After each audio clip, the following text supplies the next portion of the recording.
So there are three pieces that you watch when it comes to pricing and when the market is changing. Number one is you compare year over year data and you compare month over month data. So that's the first thing. We can see the movement. We can see that there are more listings available this year than there were last year. We can see that there are also more sales available this year than last year. Second thing is you want to watch for quick movement in pricing, because if all of a sudden 60% of the market reduces their price by 2%, that's a big impact when you're talking about an area as big as the Triangle. You're talking about the loss of potentially hundreds of millions of dollars in value just with small incremental price reductions. So we've got to watch that. And then the third thing that we have to watch, how many showings are listings getting? If listings aren't showing, then buyers are not out there looking. And that's probably the most important one to see.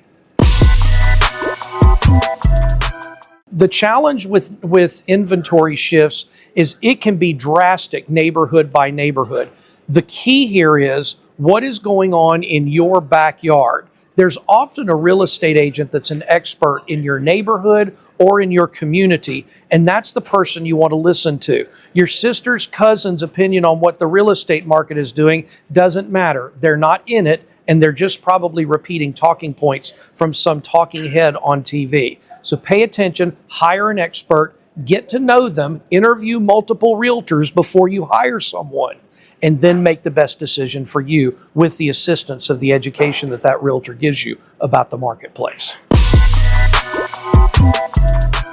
So the balance in real estate is always, does the buyer have a house to buy, and do they have choices? And how many sellers are out there that actually need to sell?